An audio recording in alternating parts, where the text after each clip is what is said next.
All right, Michael, what are we doing today? All right, well, a lot of you will know this HQ. This is my HQ, and there's a little 253 with a Holy Sniper on it. And whilst that is really cool and all, and it's been really awesome and became a hell of a little weapon, a 14-second monster, Nathan and I have been talking lately and wondering, how can we make it cooler? What can we do that's cooler than that? And I think we might have found the answer.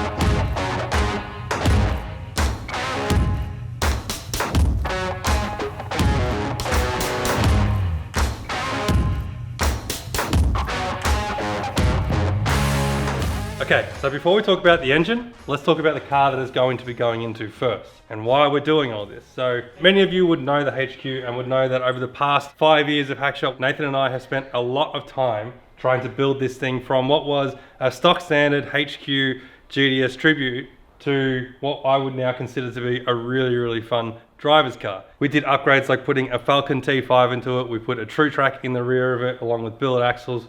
We put a Holy Sniper on a stock standard 253 and we turned it from what was a really clunky old Aussie 4-speed 253 to what now has become a really, really fun and enjoyable car to whip around in, not only on the street, but also on the track. And to me, honestly, it is an absolutely awesome and fun car to drive. I love driving this car as it is. And as you guys know, for the last 2 years, I had been chasing a 14-second pass down the quarter mile on this thing. And it took me nearly 2 years to get it. A journey which proved to be a hell of an experience, a hell of a learning curve, and a hell of a lot of fun. I absolutely love racing this thing down the quarter mile.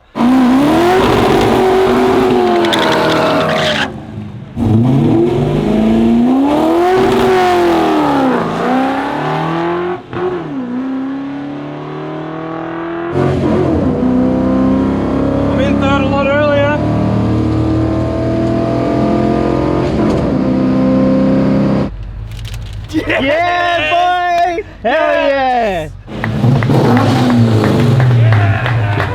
What a machine! The 14985! I know it's not exactly the fastest car out there, not by any means, but the fact that this little 253, a stock bottom end, no mods other than the intake, and the Holy Sniper was able to run a 14.9 pass down the quarter mile was a real achievement. And it took a lot of driving and a lot of seat time for me to be able to achieve that and get that. And when I finally got it, it was one of the best feelings I've ever had. But not only that, when I took this thing out to Optima Ultimate Street Car Challenge and put it out on the track at Calder Park Raceway, all of a sudden it wasn't just about going fast in a straight line, it was about trying to get this thing around corners. And that's when I realized this thing actually handles relatively well for what it is. I had an absolute ball getting this thing around corners, hanging the rear end out, giving it hell, full noise down the main straight and pulling him up hard, whipping through the gears. It's just, that was a totally different ball game and I absolutely loved it.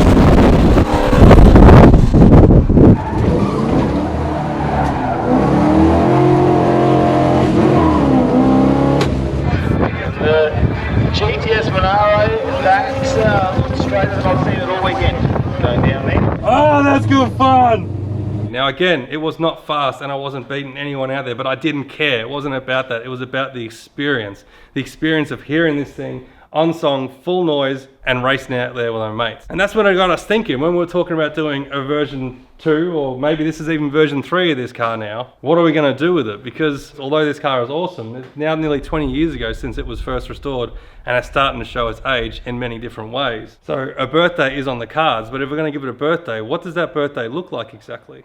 In my mind, this is already a really well-balanced car. I want to build on the formula that is already there. And what I think that leans to is, rather than a drag strip orientated car, I think we're leaning more towards what we would consider a pro tourer, something that can do a little bit of everything and handle it all pretty well. Something that can handle, something that can brake, and something that can accelerate. For as long as I can ever remember, I have loved the idea of a Targa Tasmania cars. There was an orange HQ Coupe Monaro that I remember seeing back in the day, whipping around the Targa Tasmania, and I absolutely fell in love with the idea of that. I thought that is just the coolest thing out there, whipping around in a HQ Monaro. There was just something about it that I thought was so cool, and that's kind of what I want to do with this car. Not to the full extreme of a full race car, but a street car Pro Tourer hybrid where I can use it on the street, still enjoy it, have fun with it, but also if I want to, I can take it to events like Optima and I can beat on it on the track and it's going to survive it. It's not going to get cranky at me. The brakes are going to survive. It's going to handle. The engine's going to survive as well too. And then if I want to go drag racing with it one day, it'll still do that as well too.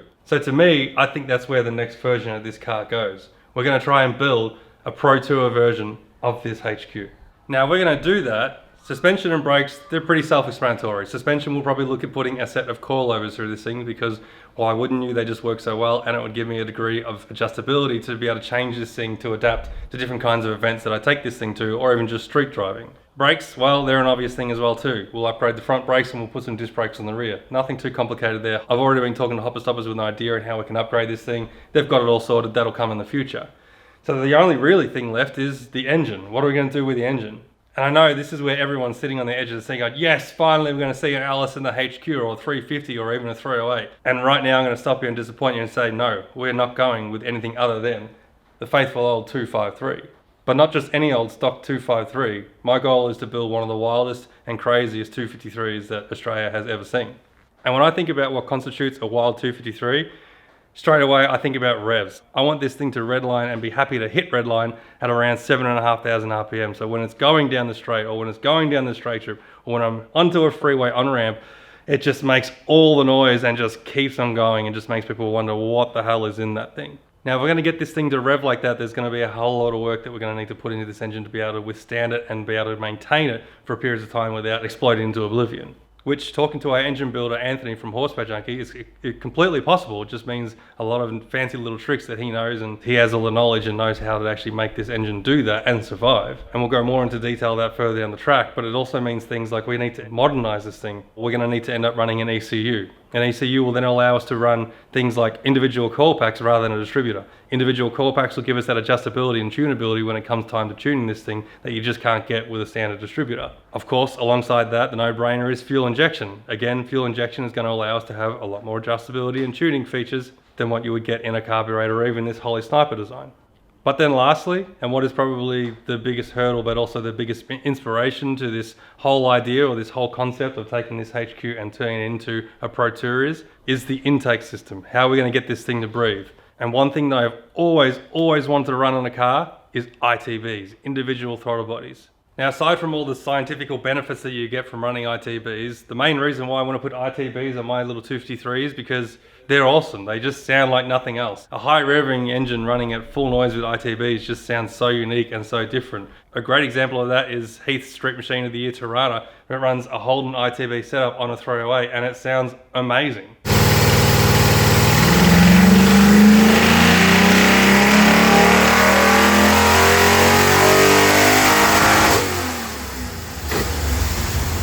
Now, in Heath's example, you'll notice that the ITBs, they stand vertical, so they're called vertical stack ITBs, where the throttle bodies themselves go straight up. And in his application, they work really well because, well, he's got a Tirana, and what does the Tirana A9X have?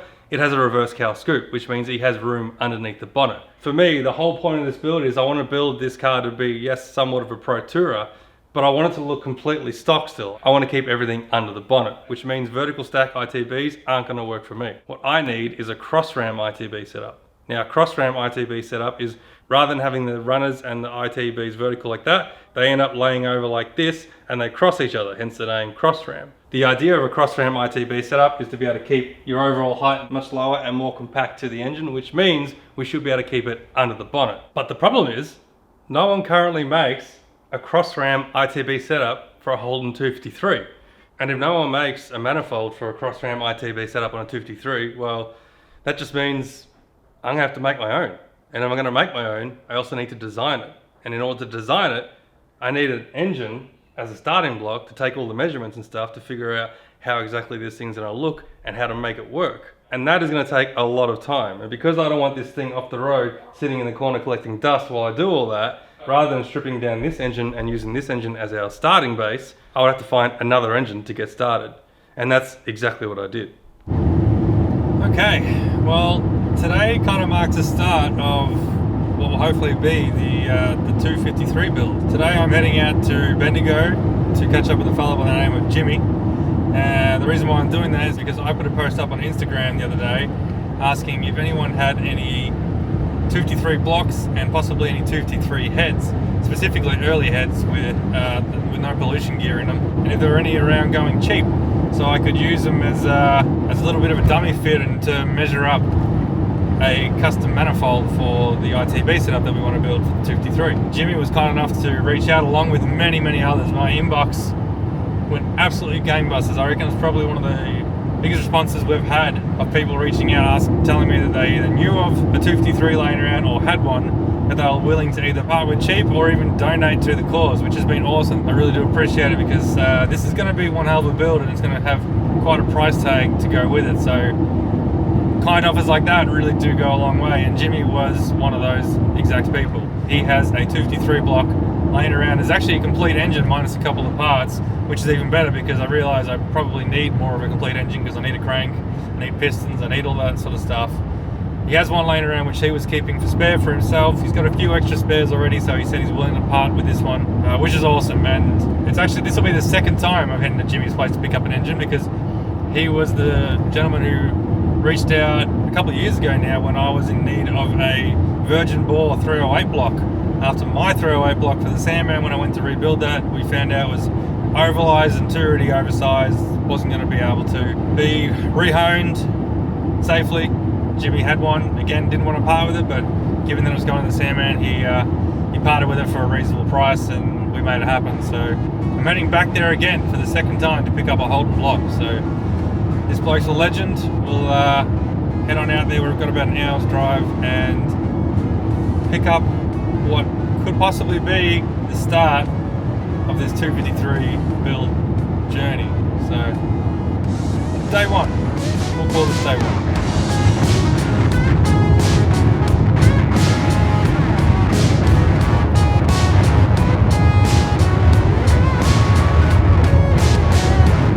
Not gonna lie, I think that's pretty cool. Alright, so this is our little 253. So Jimmy tells me this came out of a car, was it 20 years ago, Jimmy? Yeah. 20 years ago you pulled it out of his HQ Holden, and it hasn't been opened since. So the reason why this one is good is because this one is early heads, so it has pre-pollution, so it doesn't have the exhaust crossover that goes through the intake manifold, which isn't the worst thing in the world because you can block them off, but early heads have more meat for machining and stuff, which is what this thing is gonna need. But thank you, Jimmy. We do appreciate it. And she's gonna go to a good home. She's gonna look a bit different, but she's gonna go to a good home, I reckon. I'm excited to see it. So yeah, let's load her up, I guess. Yeah. That's a cool cabinet. I like that. The way the top opens up like that. It's like a secret stash of tools. I like that, yeah. So Jimmy told me in exchange for this 253 that all he was going to require is one crisp high five. So there's one crisp high five, but that's not enough. So I thought, you know what, we can't leave him empty-handed. I can't pick up a 253 for free. Awesome. So thank you, mate. Appreciate it. That's the same one that we run for Drake Challenge. It's actually really good. This will be my event kit. Yeah, exactly. You'll be able to take it out with that thing now when you go racing. Yeah. Anyway, yours to use, mate. Enjoy. Thanks, man. Thanks, Kim. So, that's it. We have our 253, or the beginnings of our 253 build. Pretty much everything is there. It's definitely a good starting block. And yeah, big thanks to Jimmy for reaching out and passing it on to us to see what we can do with it and hopefully make it something really cool. So, heading home now, unload it. Now it gives me something to start measuring. So, now it's time to start planning, I guess. Okay, so we have our engine. So that is the start. As you can see, it is very crusty and is in need of a clean, but I'm not too stressed about that. The reason why I have this engine is not necessarily to use this block or anything. I purely just wanted the heads. These are early style heads, or at least they should be. I'm hoping when we pop this off, they actually are. They have no pollution emission control stuff in it, which would usually mean they've got an exhaust port in here, which then runs across the valley. The reason why we don't want that is because It just means that there's more meat taken out of these heads, and we want to have as much meat in these heads as we can for porting and stuff like that. At least that's what the engine builder Anthony's telling me. So that's what this is here for. But another reason why I wanted this complete block is from here, the plan is to take this, we're going to head over to Richard at Design and Built, and he's going to 3D scan this valley and this intake manifold for me. The reason why we're doing that is that will then allow me to put that into CAD and start designing the route for these runners and this intake manifold to get this ITB setup to work. Now before I can take this over to Richard, what I need to do is I need to clean this up, I need to take this manifold off, get it all cleaned up, make it look all nice under here, so then when we scan it there's no debris or anything in the way that shouldn't be there, so we have a nice good base to work off and model off. But before I do even that, what I want to do is I want to build a trolley for this thing for the coming weeks, months, years, however long this takes to get this built, so that we can wheel it around the shed and work on it without any risk of this engine toppling over, because it's going to be on the stand for a fair while and I don't know when this will ever go in a car. So I'm going to build a little stand today with some scrap metal that I got laying around, and that way I can also transport it to Richard's nice and easy, nice and securely as well too. So get it off this thing, get it on its own stand, clean it up, put it in the ute, head to Richard's tomorrow.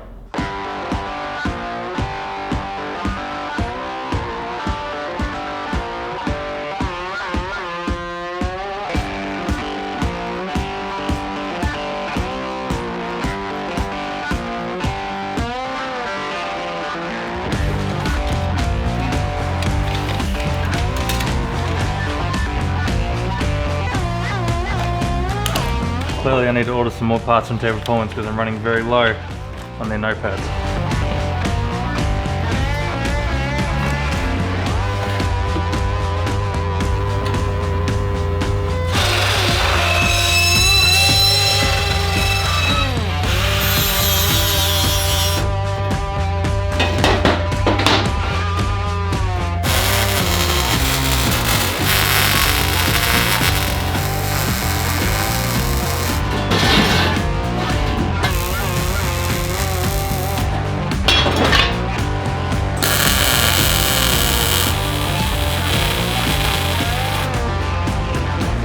Alright, so my frame is made up. You can see I put these little diagonals in. The reason why is because I need somewhere for the fourth hole bolt for the plates to sit. Gonna go about there.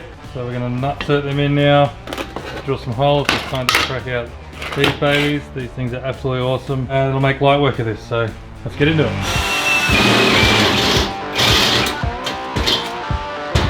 that's why we use it.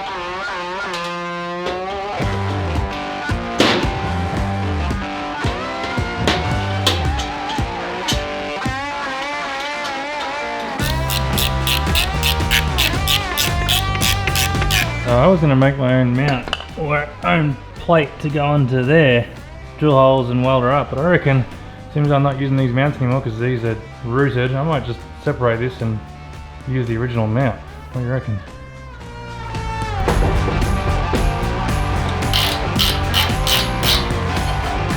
Aha! There's the win. Alright, we have our trolley. That's pretty much it. Which is pretty basic. Let's hope the wheels hold up. They were raised, said to like 40 kilos each. 160 kilos, I'm hoping this is no heavier. Probably is, but we'll soon find out. Let's lift her up, sit her in this, figure out how we're gonna mount it.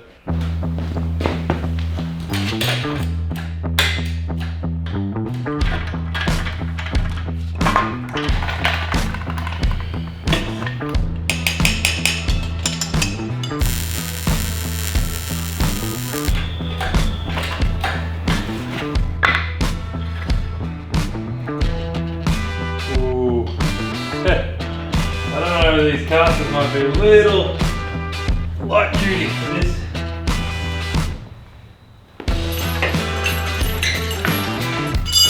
$253 coffee table.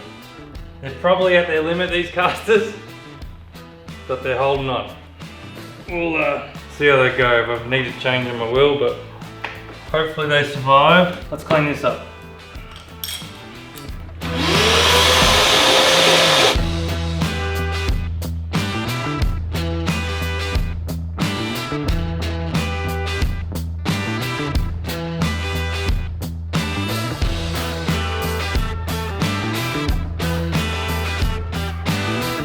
pretty happy with that.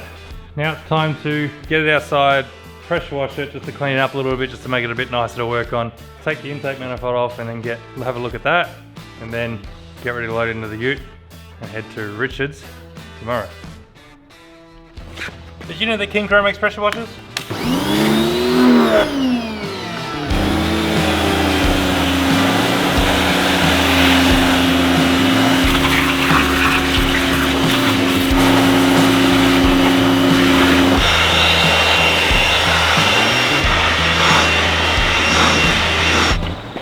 Go on, big girl.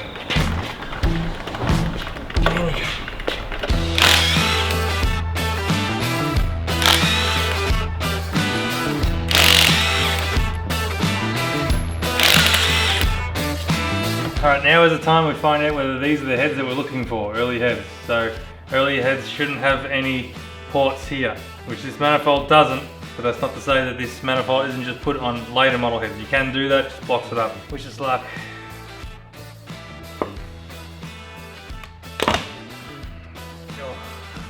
Who knows how long it's been since this has been open.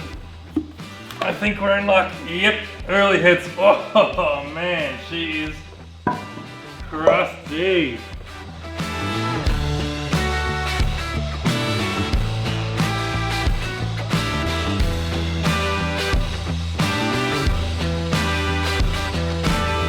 She's a lot crustier than you would have thought. She looks like she might have been a bone acre once upon a time. Wow, that is something. I am going to need to clean this. Okay, let's get started.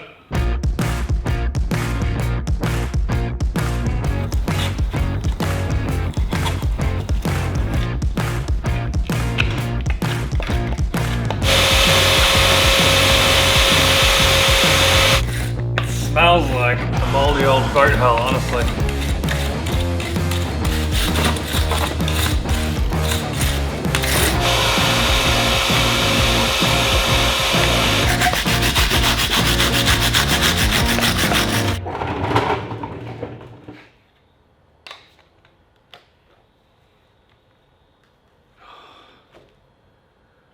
Alright, so after a lot of time cleaning this thing up, scraping that surface clean, it is finally clean. Still pretty ugly in there, but I am purely just doing this just to get a scan of this face here, this head face here, and then the valley. Nothing else matters. The valley inside can stay gunky. I would say this engine is pretty well toast. I don't see this seeing the light day again, I reckon, as a runner. But head-wise, hopefully they're okay. I'll have to get Anthony to inspect them and see what he thinks. All I care about is the heads in this. I already have another 253 block, which I can use if need be. It was just to get the heads. I'm not even going to attempt to clean up the intake manifold. It is absolutely filthy. I really wanted to get a scan on the bottom of this as well too, so that I could use this as a reference for my manifold, but that's just going to take too long to clean up, so I'm going to stop by the factory tomorrow morning when I cross the city and pick up my old intake manifold from the HQ, and hopefully that's in better condition so we can just use that one instead. Anyway, I'm going to load this into the ute now, clean up, have a shower, and I'm covered in junk, and we'll catch you tomorrow.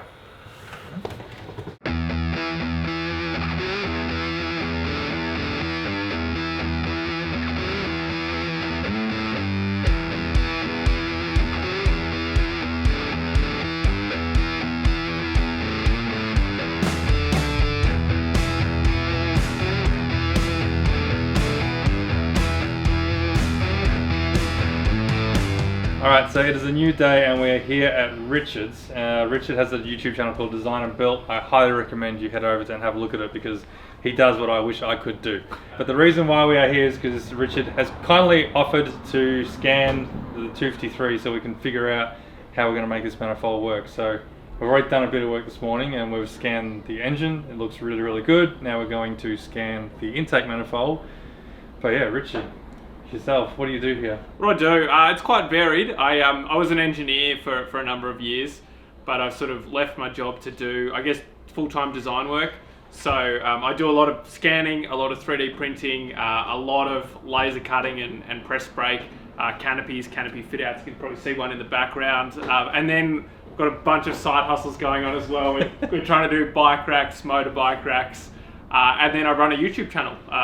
Yeah, busy with all that. Busy does not define how busy this man really is. He also builds stuff like this as well too on a side hustle as well too, which is amazing machines. They're incredible. Most widely known for the Barra Turbo. Yeah, I've got a Barra powered 4580. This is also a Barra powered 4580. This one's a bit different. It's got water methanol injection, a ZF 8-speed out of a BMW, and yeah, it should go like a bat out of hell. So I'm looking forward to finishing that one. Yeah, there's a bit on. He does all this out of this shed in here, and it's sort of there's warrants everywhere, little rabbit warrants all through the place. But it's a really cool setup. I've watched his channel for a very long time, so it's awesome to be able to come down and work together on this. So today we're using a Creality Raptor scanner, and they're pretty inexpensive. For anyone looking to do this at home, they're around the $2,000 mark, and it is just unreal what you can sort of get with the results. And Michael's about to see, and he's about to actually use the scan data, which is another learning curve in itself.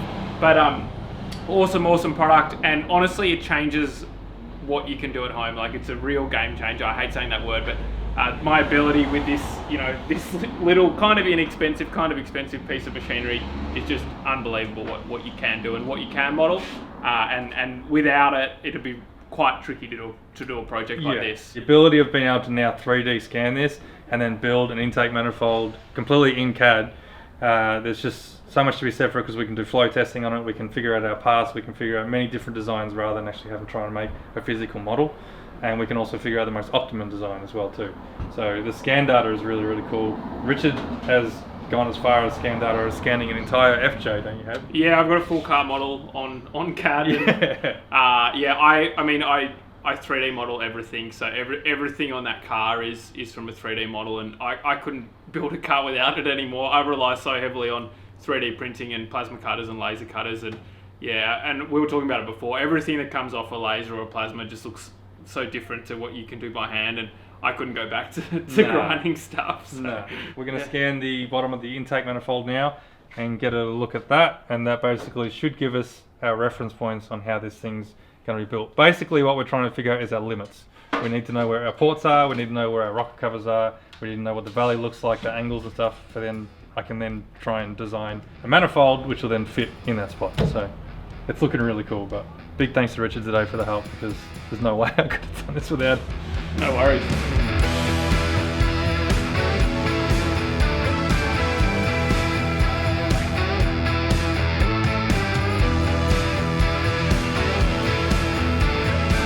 The detail's incredible though, isn't it? Man, look at the texture that it picks up. Alright, so we've got the scan on the computer now, and what we're doing is just cleaning up the data. So some stuff that we don't need, we scanned a bit of Michael's tub, and so just get rid of all of that before we put it into CAD. That's so cool. Whoever thought it'd be 3D scanning a 253? Could be a world's first. Yeah, no one else would bother to do it. Yeah. It does look very impressive on screen, doesn't it? It looks awesome. Yeah. Easy as that. That's a lot quicker than a tape measure and a notepad, isn't it? It is a lot quicker than a tape measure and notepad, yeah. A lot quicker. So, and it's come out pretty well, like, look at that. What I quite like is the texture, yeah. Yeah, but you can even see it, like, that is literally the casting of the manifold. Like, you can see all the lumps and bumps that it would have come out with. Thanks very much. No dramas. So we'll take this and we'll try and figure out how to use CAD now. Yeah, that's the next. I reckon I'm going to be on video call to Mark for the next 3 months. I messed it up and I do this. Should be good. Nah, thanks very much, man. I appreciate it. No worries. So if you've never heard of an ITB system before or have never seen one, let's have a quick chat about what they are and why I think they're so cool. Firstly, let's take a look at a standard intake system that you might find in your everyday sort of V8. This is actually an intake system that came off this very HQ. The way that an intake system generally works is obviously you have your carburetor where the air and fuel gets mixed in here, and then below that you have your intake manifold itself. So the carburetor, obviously, that's in charge of mixing your fuel and air and getting the right mixture in order to get this car to run. Air gets sucked in through the top here. It goes into this sort of mystery box of weird little parts, seats and needles. Fuel gets added, and then it then passes through the throttle blades, which are these butterflies down here. This is what allows the required air that is demanded for the engine, depending on what you're doing, whether that be at idle where the blades are nearly closed, or at full noise where the blades are completely open. And then that air is then passed on down to the intake manifold. Now, once that air and fuel mixture enters the manifold, it is then sent through the runners, which are what these things are here, these things that look like tube or tunnel looking things. They're called the runners. And what the runners do is they are what actually distribute that air and fuel mixture to each cylinder. Now, in a standard looking manifold like this, you can see that the runners are kind of a little bit of an odd shape. Air comes in through here, it then goes pulled into here, comes to like nearly a T intersection, and then spreads off and goes to cylinder 4 and cylinder 1. And whilst that's great, and yes it will work, it's not exactly running at peak efficiency. And what I mean by efficiency is not fuel efficiency, I don't care about that. What I'm talking about is engine efficiency. Is the engine working as efficiently as it possibly could be to producing power? And the answer is, when you're looking at a manifold like this, not necessarily, because the issue with a manifold like this is you have air coming into a centralized point here. That air and fuel then needs to get distributed evenly across this whole plane, this manifold plane, from this cylinder all the way back to this cylinder through a series of tunnels and bends. Like this one here is nearly a 90-degree bend. And what happens is you end up losing efficiencies in that system. And inherently what that means is it is not a balanced or tuned system. The amount of fuel and air that this cylinder gets compared to the amount of fuel and air that this cylinder gets could be slightly different, or in a poorly designed intake manifold could be dramatically different. And that makes a huge difference to how your engine's going to perform. Not only is in peak power, but also is in drivability and balance. And balance is really, really important when it comes to trying to get an engine revving. When you want to get an engine to rev to 7,500 or even beyond, you want to have that engine running as balanced as possible so you don't have anything trying to fight against each other and push each other apart. You want it all to be in sync. Whilst you could look at better design manifolds like a high-rise manifold and such, which they do work really, really well, their runner design is much more balanced. ITBs are sort of that level above that when it comes to efficiencies in an engine. And the way that I do that is, well, ITB setups are exactly that. They're individual, which means they do not share a common manifold. Each cylinder has its very own runner, and each cylinder has its very own throttle. If you could imagine its very own carburetor. The idea is if each cylinder has its own runner and its own carburetor or fuel injection or air intake, you can set every single one up to be exactly the same. So every runner length is exactly the same and every throttle body is exactly the same, and the exact same mixture and the exact same amount into every cylinder at exactly the right time, which inherently means that your engine is then balanced because you can tune every cylinder individually. All right, well, why don't we just buy an ITB setup? Well, that's the problem. For a Holden V8, whether it's a 253 or 308, a cross-ram setup doesn't exist. You can buy vertical stack setups, like I said before, for 253s and 308s, but again, that doesn't suit my needs because they go straight up. It's going to go straight in the bonnet. It's not something that I want to do. I want a cross-ram specifically. That's where the problem lies, and I'll show you why exactly that matters. Okay, so, I've really messed this up. 253. Jesus! Because I was going to write 308. 308 and 304. Okay, so this is my really crude drawing of why this becomes a problem. So in Holden V8s, there are basically two kind of setups that you'd find. You'd find your early style 253 and 308. They are what known as an asymmetric head. So what I mean by asymmetric head is the ports go like this. You have exhaust, inlet, inlet, exhaust, exhaust, inlet, inlet, exhaust. Exhaust, inlet, inlet, exhaust, exhaust, inlet, inlet, exhaust. It's a really old school way of doing things. It's just the way they did it back then. I'm not exactly sure why, but what that means is, it means that these two inlets are really close to each other, and then there's a big gap in between for the two exhaust ports to go in there. The problem with that means is when you try and do a vertical setup and they come straight up, that's fine because you're not getting, these two ports aren't trying to cross each other. But when you try and cross them, you have one go like this, and then you have the other one, and it goes into that one. And then you have this one, and then that one goes that one. So they all intersect, they all hit each other because there's no room between the ports. The ports aren't evenly spaced. And then you go back to here and you have the same problem. Cross-ram setups, you can buy one for the Holden 304. Now, when the VN came along and we saw the introduction of the 304, they did something that was really cool. What Holden did, they made symmetrical heads. And the way that they work is, you have inlet, exhaust, inlet, exhaust, inlet, exhaust, inlet, exhaust. And the advantage of that is, all your ports are evenly spaced. because no longer do you have two inlets next to each other, you have inlet, exhaust, inlet. Now the reason why that is an advantage and why they have cross-round setups for that is because those ports are evenly spaced, you can have a runner go that way, and then you can have a runner go that way, and a runner go that way, and a runner go that way.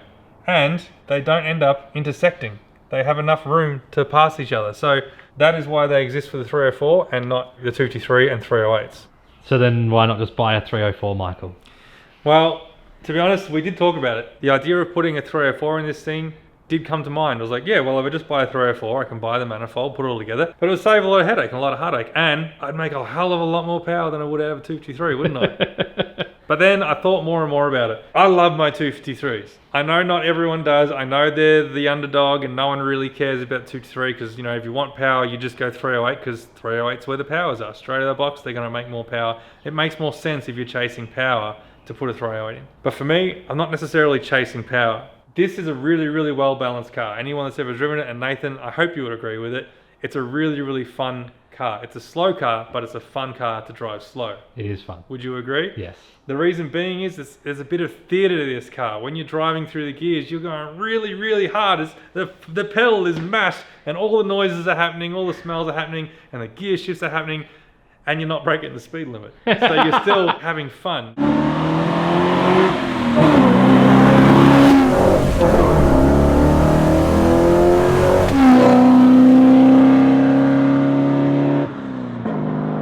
Now, if I jump into my brother's VY Turbo, for example... Still slow. Arguably. When you try and power out of that thing on the street, by the time you hit second gear, you're doing well above the speed limit and you're starting to shit yourself because everything's coming at you very, very fast. You don't get to enjoy it, whereas this thing, you get a little bit of more enjoyment out of it. But I like my 253. It's the underdog. The same way that Nathan likes these single overhead cams compared to his Barras. We could go out and put a Barra in any one of our cars and go way quicker and way faster and make more power straight out of the gate than our single overhead cam, but that's easy. Anyone with a checkbook and a wallet can go and do that. It takes a little bit of skill and a little bit of ingenuity to get that single overhead cam to go anywhere near quick as Barras. So for me, it's just got to be a 253. And the original plan was to make life simple. What I was going to do is I was going to adapt VN 304 heads to a 253. That is something that is not uncommon. A lot of people have done it in the past. They do bolt up, but they have their issues. And the reason why I wanted to do that was because if I went 304, that means I get that symmetrical head, so the ports are all evenly spaced. And that would mean I could just buy a cross-round setup straight off the shelf and I could bolt it straight to it and be done with it. Run EFI, all those good things. But there's a problem with running 304 heads.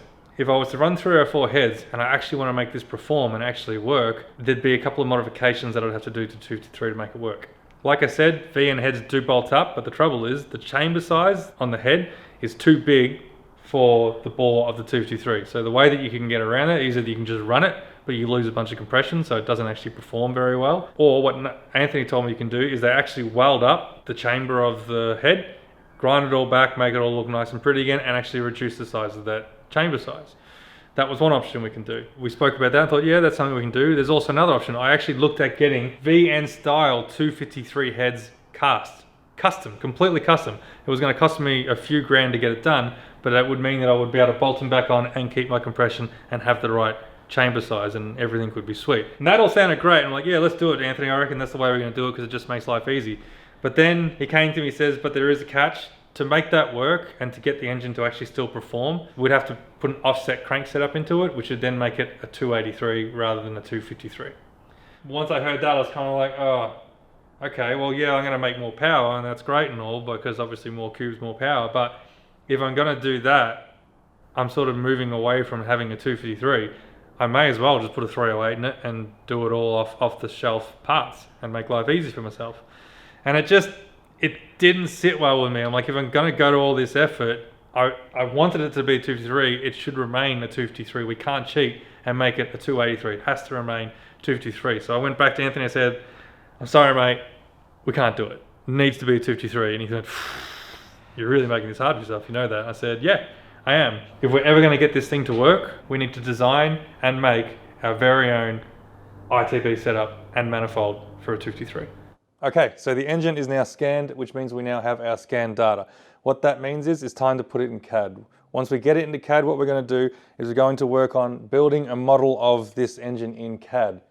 Now, I say that because that scan data, whilst it is impressive and awesome, it is all just point form data. It is actually stuff that is not very useful. And it'll show you the surfaces and stuff, but you can't build off those surfaces. You have to build something with inside it. It's kind of like tracing a drawing onto another and build an actual model within that data. From there, we're going to then start to build a valley cover, which will basically cover this engine up here like a normal manifold would, and then we're going to work on building our runners, which will then lead to our ITBs. Now, the program that we're going to be using for this is called SolidWorks. Now, SolidWorks is a really, really impressive and powerful piece of kit. It's something that I'm not very familiar with, and even though I was a draftsman in a previous life, many, many years ago now, I did 2D drafting. It wasn't really 3D, and 3D, that's a whole different kettle of fish. So the first thing I'm going to need to do before I even start modeling this is I'm going to need to start learning the program. So to do that, what we're going to do is we're going to start really simple. We're going to start with looking at YouTube tutorials on SolidWorks. Now, I found this channel by the name of CAD Cam Tutorials, which I found really, really useful for beginners. It's really simple. He takes us step by step and shows you exactly what you need to do. And what you can end up doing is start producing little tiny brackets or little tiny models. But the idea is it gives you an understanding of how the program actually works, and you can start to utilize those skills in your own drawings later on. So I've spent hours and hours already just going through these tutorials, learning the basics, learning the program from scratch before I'm actually ready to start working on my project. But before I went ahead and started designing something completely from scratch, that being my manifold, I thought, you know what, it's time to build my first thing that is not off a tutorial. And I thought the best way to do that would be to start designing something like the throttle bodies. Now, the throttle bodies I figured would be a really good starting point, because when I was searching online for what sort of throttle body I thought I was originally going to use, I came across these DCOE twin throttle bodies. And I was really interested in these at first because they're about the same size that I needed. I think they're about 44mm bore, which is about what I was told I needed from the engine builder. They have injector ports already built into them, and they have a bleed valve, which is a really nice feature for idle control and stuff like that. But they also share one common shaft, which means that if I was to try and get all these linkages to work, I'd only need to have 4 linkages to run all 8 blades. And I figured that was just one less thing that I have to worry about when it comes to trying and set them up, because the more linkages we have in this final setup, the more tuning required and the more finicky it could be. I thought this might be a great option. So I went on their website and I read a little bit more about them. I thought they were great, and I also found that they had 2D drawings on this unit itself. So from those 2D drawings, I was able to actually draw up these into CAD and get them into a 3D model. The benefit of that is then I could then use that to try and figure out how they're going to look on the engine, how they're going to work, how would I get my manifold to go to my runners, and then runners into these throttle bodies. So I did that, and it was a really good starting point, a really good project to work with. So then once I did that, I figured it was time to start designing the manifold. So I'm not going to go into the nitty gritty about CAD work and stuff like that. If you want to get into that, there's plenty of channels on YouTube that you could go through to learn more about CAD and how it works, specifically SolidWorks. But what I'm going to show you is just basically how I got to where I'm at. So to start with, this is our scan data. This is the scan data of the 253 engine as it came in. This is the valley, as you can see. It looks pretty awesome. You can even see all the little sort of gunk and grime from all the years of build up and gunk on that engine. But the mating surfaces are pretty clean and pretty flat, and that was all I was concerned about really, because that's all I need. So I started with this, got it all lined up. There was a little bit of a learning curve in that itself, and then I started to work my way through. So first thing I had to do was I had to build a 253 mating surface of the block in CAD. So I did that, worked my way through it, and that looks something like this. So you can see these grey boxes that had come in underneath the scan data. Looks a bit strange, but what that basically is, they're CAD components like I spoke about before. That is what I can actually draw off and what I can actually model to, because that is accurate and it is square. But if I was to then turn off the graphics, you can see this is what I'm left with. I'm left with CAD drawing of the 253 mating surface. And I'm not going to lie, this took me, I reckon, maybe 3 or 4 days to make. And this is probably what I'm up to. I got version 3. This is version 3 of this. I made it once, it looks pretty good, realized that my lines were slightly askew and weren't parallel between the 2 head faces. So I had to scrap it and start it all again. Did a version 2. I can't remember what went wrong with that, but again, wasn't good enough. Scrapped that, and I came up with a version 3, which is now this, which is what I have modeled my manifold off. First thing I need to do was I need to build the mating plate which would bolt onto the head. That looks something like that. Pretty basic, as you can see. It sort of follows the same sort of lines that a standard manifold would work. I modeled it off that. Then I need to build a valley plate. The valley plate is pretty simple. In this design, it is just a flat plate design. In the final design, I don't know what that's going to look like, because I'm going to probably want more than just a flat plate. Maybe a few ribs and stuff to add a little bit of strength, but for this concept design, this is more than enough. But you'll notice one thing that's missing is the water crossover and the thermostat housing. Now, again, this is something that is very, very rough, and I didn't go too much into detail with it. It was just purely for proof of concept. What that ended up looking like was this, And as you can see, it just runs from water jacket to water jacket on the heads. But that was my valley plate. Once I got my valley plate sorted, then it was on to actually designing the runners. So, runner design. Why is it important? When it comes to ITB setups, runner design is pretty much whether it's going to perform or whether it's just going to look good and sound good. Now, I've done some research and I've spent my time talking to people who really know and understand ITBs, people like Jake, our tuner, and Anthony, our engine builder. And from what I can understand, this is sort of the importance of runner design. Runner design is important for two reasons, air flow and air velocity. If either of those are out, your engine will not perform to its peak ability. And now there are plenty of manifolds out there that have all kinds of runner setups and such to make ITBs and that work. And they will work, but they may not be working at peak efficiency. What I'm trying to do with this build is I'm trying to get peak efficiency, 100% tuned for the engine that I'm building. Now, things that I need to consider when I'm doing that, surface area. The surface area when you're trying to design a runner, it needs to be the same pretty much the whole way down. So from your ITB, which has a circle hole generally, to the head port, which is generally a rectangle, especially in my case with 253 heads, it is important that that surface area or circumference, so that shaded bit in the middle, is the same from ITB end to head end. And the reason why that is important is because if you look at this here, if you imagine this as the runner from looking down on it, or say this is your intake to the head, you want to try and get it as parallel as possible. And only at the very end there do you want to start to open up, because that opening up at the bottom there is what creates your Venturi effect. It creates a negative space. That where that negative space exists, it actually creates suction. The atmosphere wants to try and replace that air as quickly as possible, so it actually gets air to move quickly.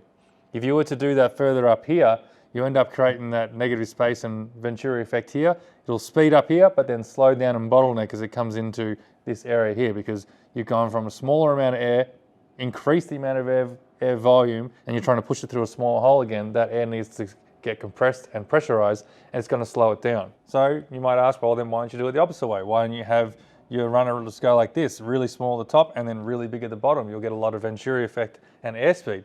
Yes, you might, but the issue with that is you might also end up losing a lot of flow, which means you don't have enough air in there.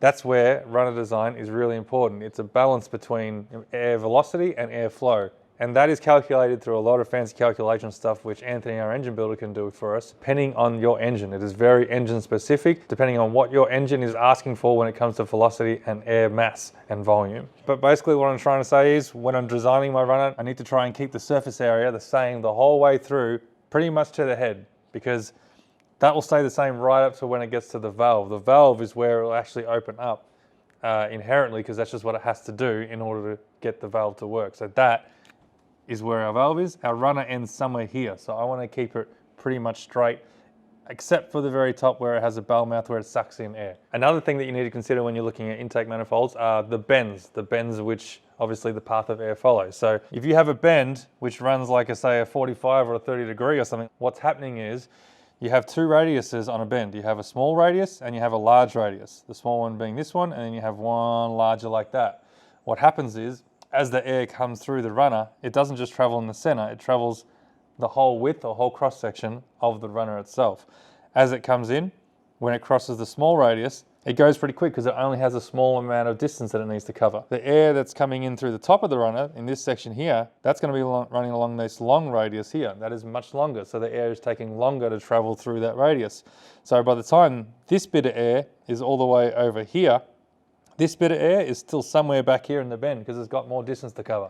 Not too dissimilar to a car on a racing track. The shortest line on a racing track is usually on the smallest bend, right? Same with this. The reason why that becomes a concern is what happens is as that airspeed slows down on the top compared to the airspeed speeding up on the bottom, the fuel in that air, it might slow down a bit. And by slowing down, it means it might end up sticking to the walls of this manifold, which means it may not be reaching the cylinder as efficiently as it could be. High airspeed or high air velocity is important because it keeps the fuel atomized and suspended for longer, which means that it ends up going into the cylinder in a much more atomized state and a much more burnable state, which means you get greater efficiency. Now, all of this is really, really technical, and I hope I've got it right. This is just my understanding. And realistically, a lot of people are asking, well, does this really matter for my little old 253? No, it really doesn't. I mean, I could probably just slap together something and it would work and it would sound good and make all the noises and it would be fine. But For the purpose of science and trying to get as much as I can out of this little 253, we're going to try and make it as efficient as possible. The goal of this build overall is to try and make the most efficient 253 I can possibly make when it comes to making power.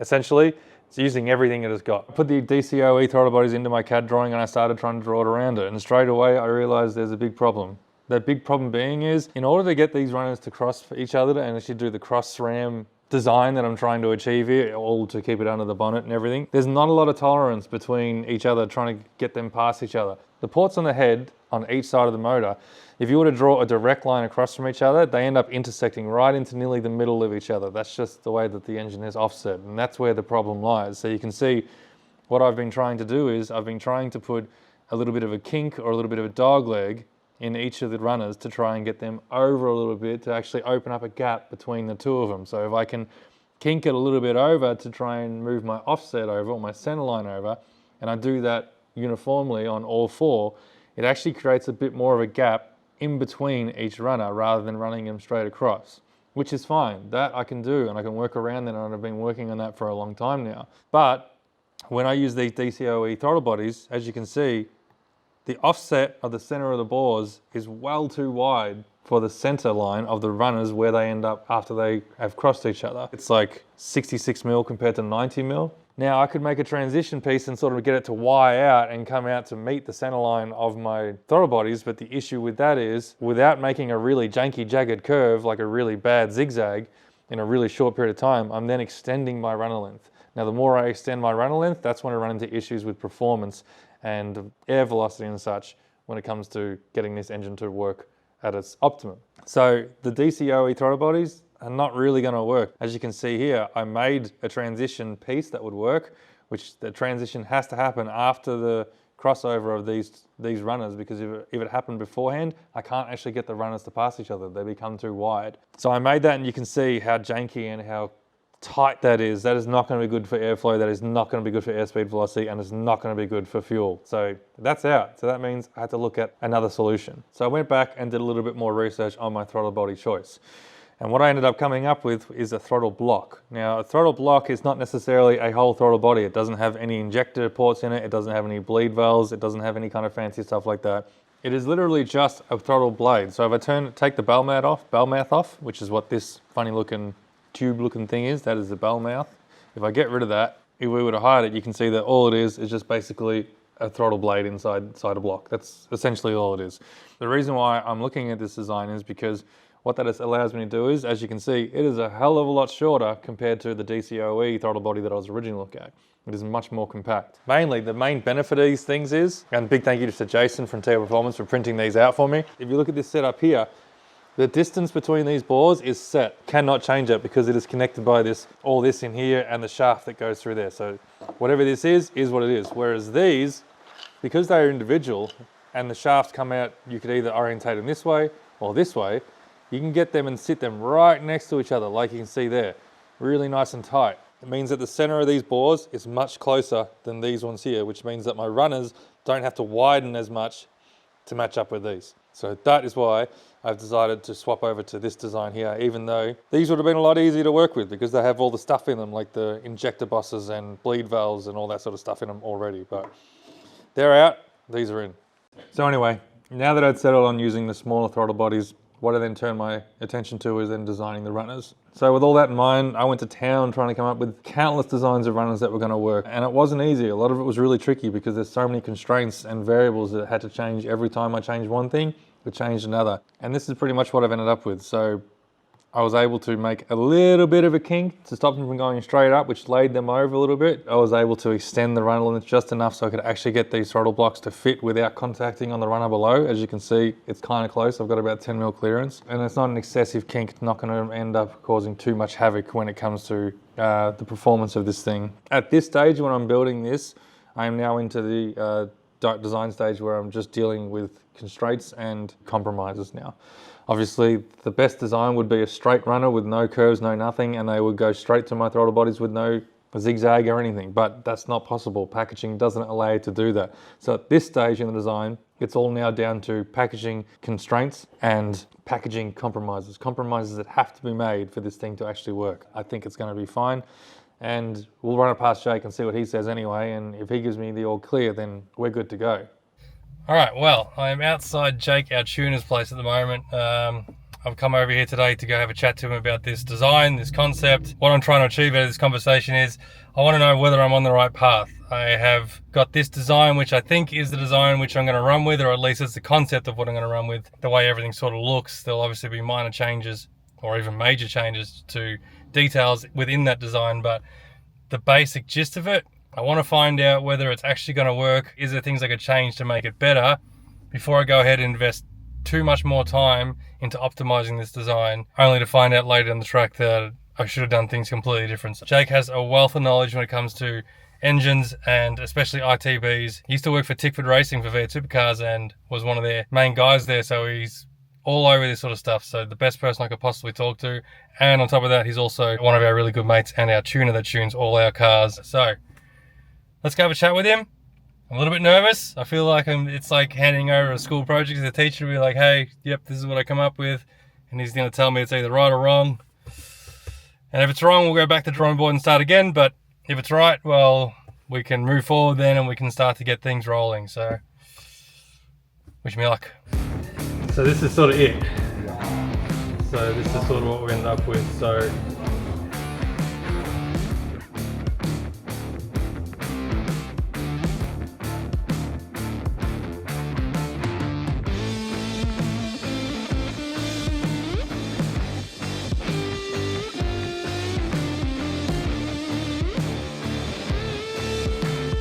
If it was easy, everyone. If it was easy, everyone would do it. That's 100% right, Jake, and that's why only I, the idiot, would do it with 223. The biggest question is that all this, is it going to be cool? Oh yeah, definitely be cool. That's all I want to hear. That's all we need to hear. Yeah, that will sound good. Yeah, that's what we want to hear. exactly right. Yeah, no. All right, Hit bro. Jake's giving me the okay. Time to keep rolling. This is basically the concept of the runner design that we had in CAD. I did paint it to make it look nice and shiny and make it look like metal because I want to see what the finished product looks like. It sort of gives you an idea of what we're looking at. As we spoke about earlier, the idea of this runner is that it maintains the same circumference. Opening here is the same as this opening here, which is the same as the head. Now, ideally, you would love to have the shape from here to here be exactly the same. Now, you can't do that because we're using circular throttle blades and rectangle ports. So the way that I've actually done this is, and it's sort of hard to tell, but cross-sectional area from here is exactly the same as there. All I did was basically measure the circumference, work my way along, and make a circle match that. But the transition period between is where it gets a little bit tricky. You sort of see here, down the bottom here, it may look a little bit wider than it does in this period here. And that's correct. It is a little bit wider than it is here, so which means the cross-sectional area would change. To counter that, this is actually a little bit shorter than this section here. It widens up. So as the runner goes along here, it actually tapers off and gets narrower, but it gets taller to maintain that cross-sectional area so it doesn't change the airspeed or flow as it moves along. You can see as well too the way that the runner is shaped. It's got a little bit of a dog leg, and that's to try and get each runner past each other. And then as it gets closer to the flange, it starts to open up to that circle that we need. Basically, all the runners are exactly identical except for they are mirrored.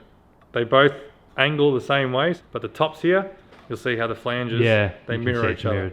Nothing I could do about that. I tried to make it exactly the same, but the reason why I had to do this is I need a little bit of extra room to get the throttle blocks next to each other. So let's put it together, yeah? Yep.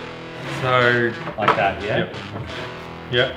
Yeah. So go It downwards. kicks out the back? Yep, can't get Oh, it in. that's Yep. right. Otherwise you can't get it in. It's that technical. Mate, we can be on Lego Masters. Oh yeah, look at that. Dude! Look how cool that looks. Now look at that, I'm geeking out over that right now. I would just like to say, this does look very good. Turbos look just as cool though. Yeah, put the butt together. Um, Yeah, that looks good. so I will admit I've had this together whilst it was all black, but seeing it now in silver just makes it 100 times better. I don't know why. So what are these modelled after? What injector? These are a 3/4 length. It all fits together pretty well, doesn't it? It really does. And then lastly, take a bunch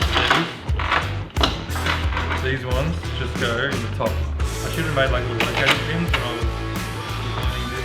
That, ladies and gentlemen, is a concept ITB setup for a 253.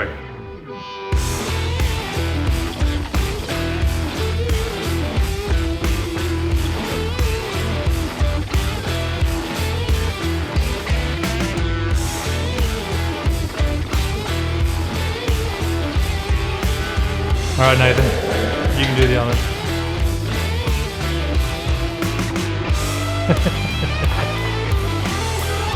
The silver makes all the difference.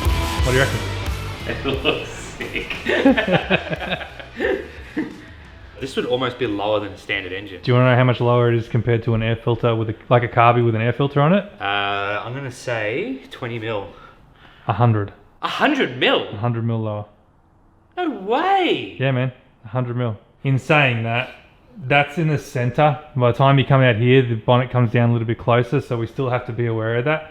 I think you'll be fine. Like the design was made so that the filter will come out over the top of the rocker cover here and should clear it still. Looks kind of cool like that too, doesn't it? I like it with the throttle bodies on.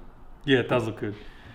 All right, now it's all great that we have this design and everything, but moving forward, what's the next step as far as the manifold itself goes? We now need to figure out how we're going to manufacture it. Now, there's many different ways we could go about this. We've looked at casting it, we've looked at CNCing in it, we've looked at even getting it 3D printed in aluminium, because that is a thing now. You can 3D print aluminium and you can do all these sort of shapes. In fact, I got a quote for this thing from a company here in Australia to get this printed in aluminium. And they said they could do it all in one piece, so not in two pieces. Obviously, the only reason why this is in two pieces because this is the maximum we could fit on the 3D printer that we were using. And the quote came back as $28,000, which is just a little bit out of the budget. And I said, yeah, that's probably not going to work. So basically, now what we're trying to do is figure out how we can try and make that a bit cheaper and what's the most efficient and effective way to actually print this. The way that I'm sort of leaning to at the moment is what I'm going to have to do is probably get the base cast, printed, CNC'd, I'm not exactly sure yet, or at least the base made. And then these runners will have to be cast, printed, CNC'd individual. I'll have to make a way for these to then bolt onto the base, and that will make up essentially the end result. So that's sort of what I'm looking at in a minute. There's a couple of different options that I can do as well too when it comes to these runners. Ideally, I want to have them as 4 of these runners as one piece, because that would offer a lot of rigidity and a lot of strength and stop any vibrations between them, because you got to imagine on an engine there's still going to be minute vibrations in this thing, and if these are rocking and moving around individually, you might have issues with your throttles and the blades opening uncontrollably and not all the same at the same time. So if I can get this cast as one big piece, that would then go onto the base plate and then we bolt it down the base plate. That's what I want to try and do. But I need to go and now talk to some manufacturers of all different kinds and basically take this to them and go, how would you make this? And then they can hopefully tell me this is how we would make it and this is why I would make it that way and this is the most effective way and this is what you need to aim for in your final design. Because at the end of the day, although this looks really good, when it comes to the final design, this is all getting scrapped and I'm starting again from scratch. The reason being is because this valley was made to suit the engine that we have over there, the cruddy old engine. And after we get our new engine back and it's all nice and shiny and all nice and machined, that valley will be slightly different, which means that these dimensions will not line up perfectly and we want them to line up perfectly. The other reason why it's getting scrapped is because I'm probably going to have to modify its design 10 times over. One, for the manufacturing process to try and figure out how this is going to be done. Are these 4 pieces going to be one? Are they going to be individual? Is this going to be cast? Is this going to be CNC'd? Because all of those things basically change the way the design is going to end up looking. If this is CNC'd, the way it's designed is going to look very different to the way it was designed if it was cast. So all that needs to be taken into consideration. This watercress over here, for example, we can probably cast that because it looks very similar to what the standard manifold would look like, but I don't know if we could CNC that, because how are you gonna do that shape inside? So that's what I mean by depending on the method that we're going to use to actually make this thing, it will affect the end result and the end design. So if there are any manufacturers out there, casters, 3D printers, CNC machinists that want to jump on board and give me a hand with this project, please reach out. I'd be very happy to get an email from you saying that you guys would be keen to help, because I need help. Absolutely, I need help. That's my next step basically. I need to go talk to you guys and figure out how to actually make this out of alloy. This is the 253 build, Project 253. As I'm affectionately calling it, the ITB powered 7,500 little thumb slapper. Will it still sound like a thumb slapper with ITBs? I don't know. So yeah, this is the goal. This is the next challenge. We're basically going to try and do something that has never been done before. Because as far as I'm aware, there is no 253 cross-flow ITB powered cars in existence. So where are we going from here? Well, I have left a set of sacrificial 253 heads with horsepower junkie, Anthony.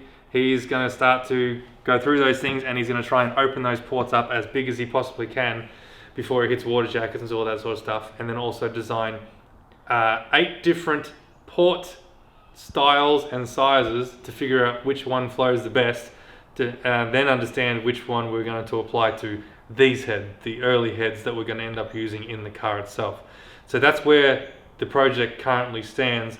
And then from there, what we're going to do is we're basically going to start building the bottom end. So hopefully the next episode you see from this will be with Anthony trying to build a hell of a little 253 with a lot of really niche touches to it and stuff that you wouldn't normally see people spend or waste their money on a 253. But I will. I will, because if I don't do it, no one else will. Yeah, and if I'm honest, I need your help at home. If anyone at home wants to help out with this project, please yell out to me, please reach out, because this is the sort of thing that I do need help with, because it is something that is well out of my depth of knowledge, as well as skills and manufacturing skills. And if anyone at home wants to try and support the build, you can do so by heading over to the Hackshop Garage website, where you can buy a bunch of merch, specifically the 253 or Thumb Slapper t-shirts. I'm going to put them back up for pre-order again. We'll run it for a month or so and then get them out to you at home, because they were a massive hit last time, and I really, really do appreciate the support. Ever since the last pre-order, I've had so many people messaging asking where can I get one. So I will open that back up again. If you'd like to support it, please head over and do so. It's a really great way to helping fund this build. All proceeds go directly to making this ITB. I feel like it should have the ITB 253 on it now. No, but it's not there yet. When it's finished, I'll make an ITB powered t-shirt as well too. But for now, it's just a standard carby. All right. Yeah, it has to be, I reckon. Massive thank you to Jason for helping me print all this stuff up. It is a massive help, and it's great to see it in person. I don't have much else to say about other than I got a lot of work to do. What do you reckon, Nathan? You excited? I'm excited, yes. You excited now? I am excited. It's taken a long time to get Nathan excited about this.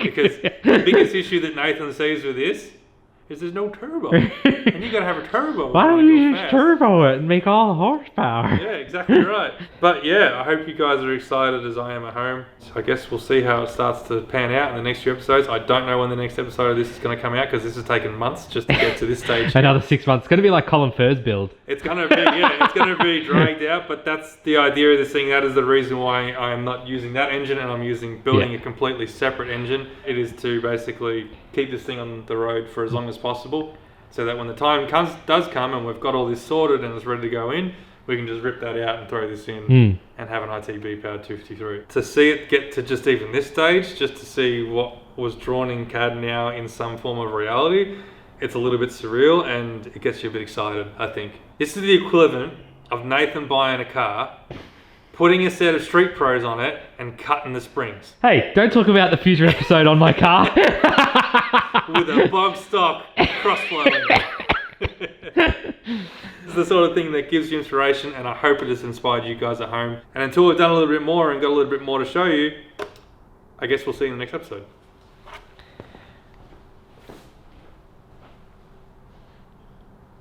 Where did you put a fitting down the... Oh, okay. What's that for? Oh, the nitrous port. Well, there is. I could do it. You should put a bung in there. You should get a hole there down the bottom, and just for a bung, we'll tap it. We'll tap it for a bung for just a possible nitrous port injection. Yeah, I was going to put a bung in just in case we decide to do that.